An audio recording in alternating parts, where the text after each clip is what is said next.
Compassion is about working on empathy, but also feeling that, recognizing that other people are like me and they too are suffering and they too want to be happy, and how can I find those connections?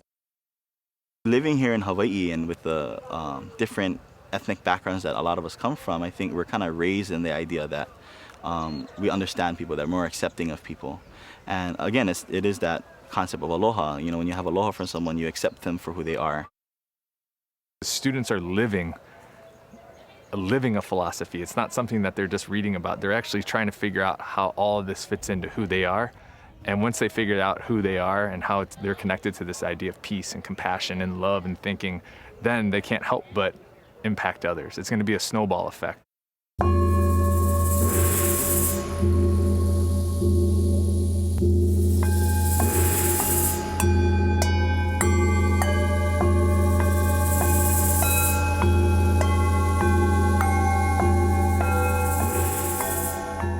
We were particularly interested in having the Pillars of Peace program focus on young people, because right now in this day and age, for kids who are reading the paper or trying to understand their place in the world, it can be a pretty unsettling place.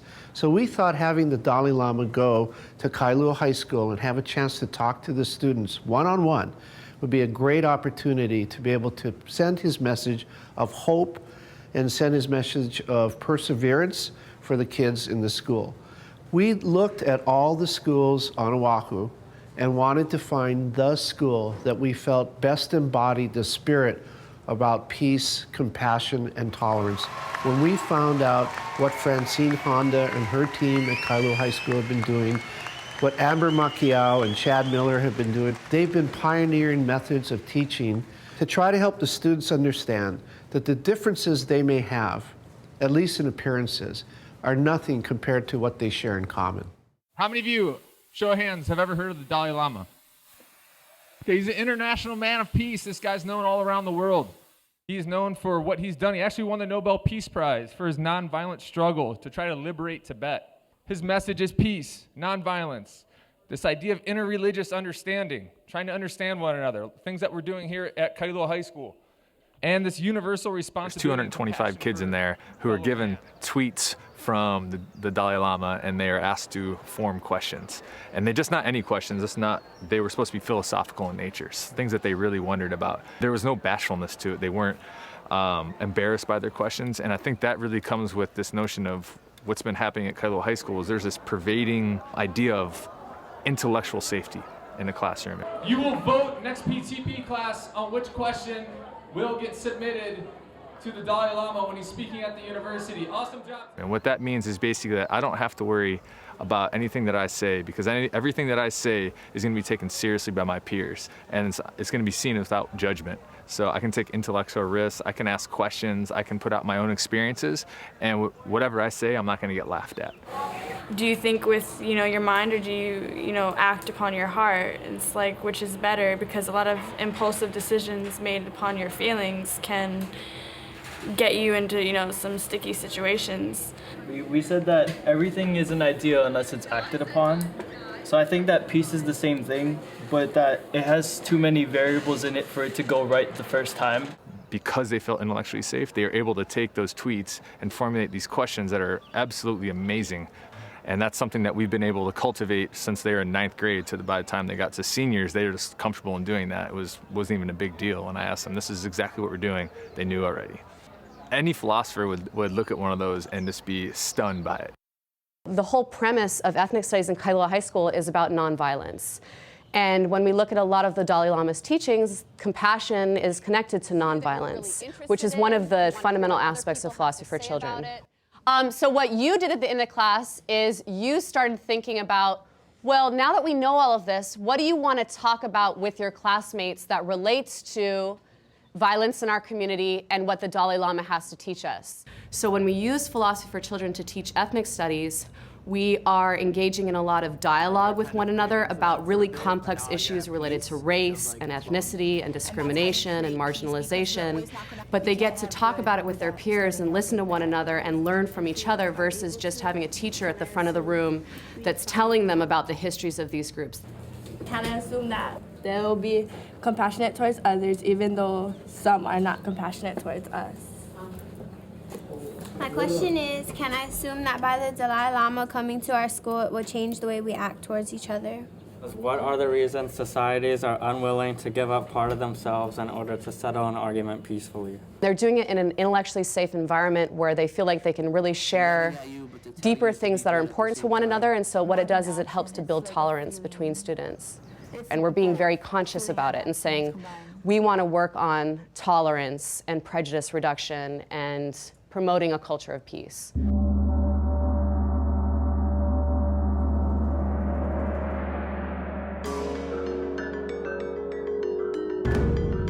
The quilt is a representation of, we want to give a gift to people who come here. But I think what it is, it's getting our students to think about peace and compassion and the Dalai Lama's message in metaphorical ways, because each patch is going to have a symbolic image of how we see his message. And that quilt is really going to be something that we're going to give to him, saying that, hey, we're taking this seriously. This isn't just something that we're doing. We're actually living this message.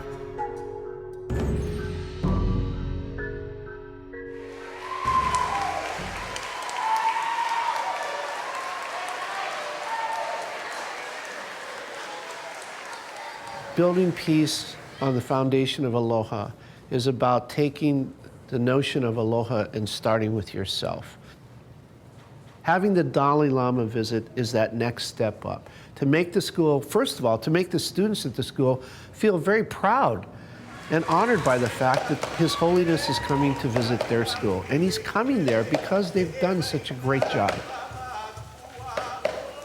Our hope is that his visit to Hawaii will help him see that in the world there are places like Hawaii where people of different races and religious beliefs and cultural traditions get along. And not just get along, actually embrace the diversity of all and really love the fact that we have so many different traditions here.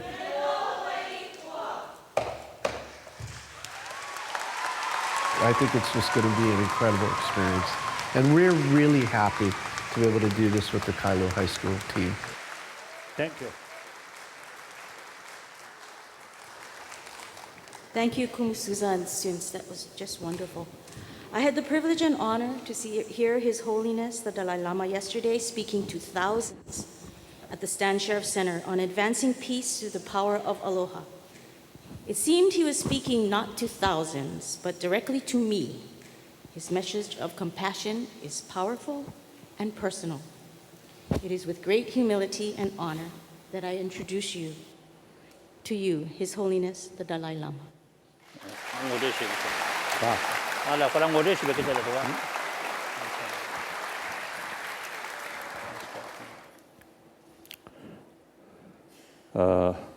Today, I prefer, at the beginning, I speak a short Sarvasri speech.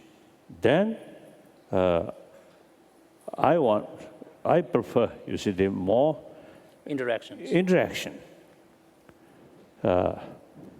with students and then also the teachers. At present, we must make every effort, the future more happy one. Happy one means violence always brings suffering. So, the happier future means peaceful, non-violence. Non-violence, peaceful, ultimately related with our mind.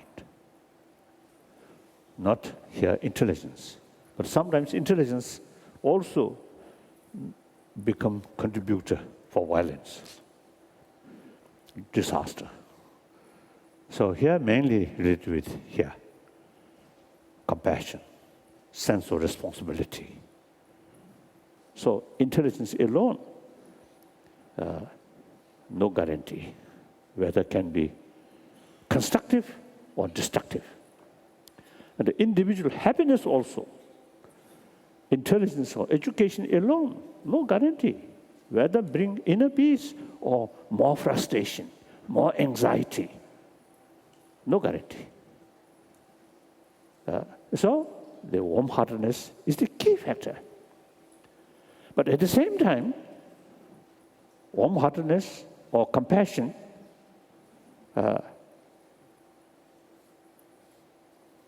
with human intelligence, then you see that compassion can be very, very realistic. So happy future, happy world can achieve only through combination of wisdom and warm-heartedness. So I'm very happy you are sort of taking special sort of effort or interest about compassion. Compassion. You have compassion programs. Oh, So much appreciated. That's wonderful. Very good. So, very happy this opportunity. Thank you. Now questions. Question.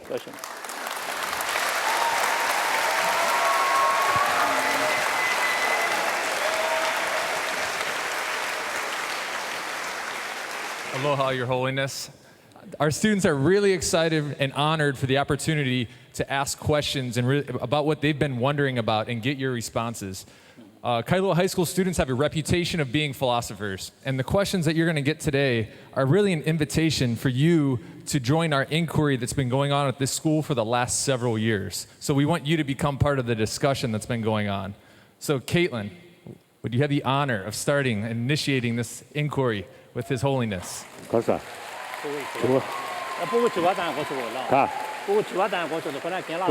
Good morning, Your Holiness. Thank you for coming to our school and sharing with us your insights on compassion and happiness. My name is Caitlin Hooker. I'm in the 12th grade. And the question we would like to ask you is, if we have all these reasons to be good people, reasons to have compassion, patience, and love, then why is it so hard to be a good person? The negative sort of emotion, very much part of our mind. Sometimes you see our effort almost appears we are against nature, right? No. Like that. Now, for example, anger. It's a biological factor. Some harming, some danger about coming. Then in order to defend yourself, anger comes. Anger provides you more boldness, more willpower, and more energy. But harmful. So therefore, unlike animal, we use our intelligence, then deliberately try to minimize these destructive emotions. So not easy. But, you see, it is not impossible, but possible. Can change, right? No. Can change. Some sense? Okay. Thank you. Thank you. Now, next question. Next question. In this time of political unrest, leaders around the world promote many things. However, many haven't taken action to fulfill their promises. Can words be taken seriously? So it is quite sad. I think world, everywhere, every sort of leader always say peace, peace, peace. And when you see there's certain things you see happen, then no concern about peace, just to use violence. That's why future is important. And we must make preparation now to create better sort of society where talk more about inner value. Then automatically the more compassionate mind respect others' right, serious sort of concern about others' well-being. Then there is no basis to tell lie, to cheat, to bully. respect others. So then, honest, truthful comes. Then, meantime, transparency automatically comes. Is too much compassion dangerous because it makes us vulnerable? For example, if I gave a homeless person money, but he attacked me because I refused to give him more, then my unbiased compassion make me vulnerable. Forgiveness, tolerance does not mean you accept others' wrongdoing. Forgiveness means because of their wrongdoing, you develop some kind of anger, hatred, ill feeling towards that person. That should not develop. That is the meaning of forgiveness. Mental level, emotional level should not develop negative feeling. And action level, you must take appropriate action. Then, if you let do continuously, then long run, harmful for that person.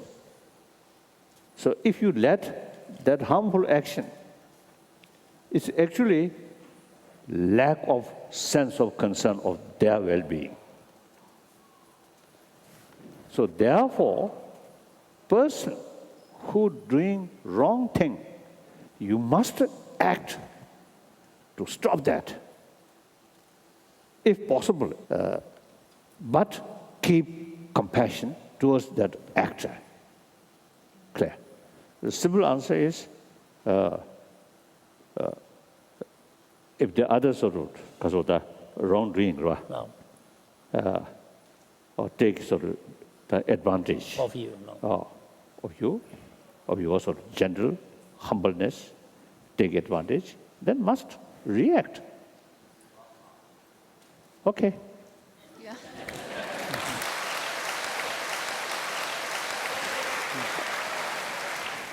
I would like to thank His Holiness for visiting Kailua High School today to share about building peace on a foundation of aloha. I would also like to thank the Pillars of Peace program organizers and donors for the big part they played in allowing this great event to happen. Well done.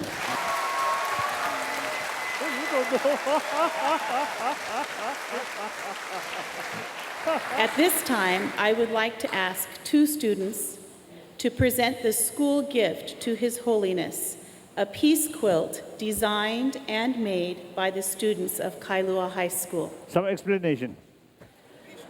Peaceful, okay. Thank you, thank you, thank you. I want to congratulate Kailua High School and the students there. Really, this visit by His Holiness is a testament to the hard work that they've done and to the incredible values that the school embodies through their everyday life. To inspire people in Hawaii to take action, to be deliberate and purposeful about preserving the spirit of aloha, about preserving the civility and the compassion and the tolerance we have for each other and our differences here in the islands.